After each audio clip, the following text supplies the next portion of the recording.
what I've got set up now is actually using the Xotic in with my regular board. I've got a mix of some old vintage pedals in here that I like to incorporate the stuff with.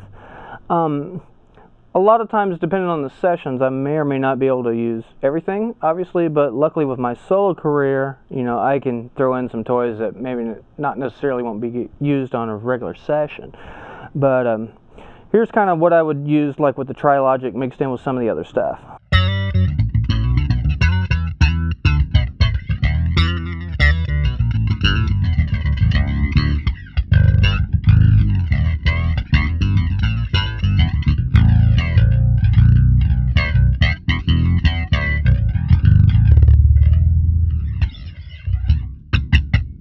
And you can see that there's a little bit of breakup in the low end, but that's actually, for me, really cool. It's kind of one of the things I like to go for.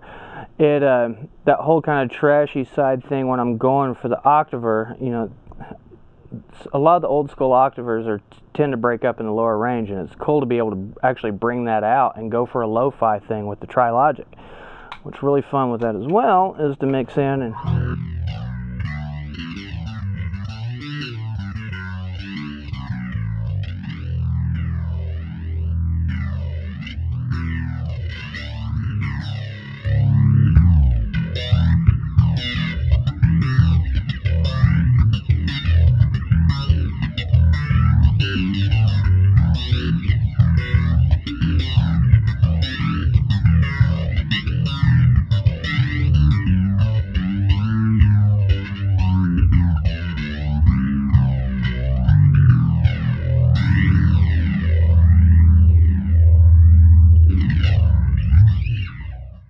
And that little mayhem was actually the bass BB in with the bass RC run through an old phaser, and flanger, and then a boutique reverb. So it's fun with me on trio gigs a lot to be able to take the board and integrate some of the stuff in, and having the different preamp settings gives me a lot of options for different tones at the push of a switch. So that's kind of how I use it with my board.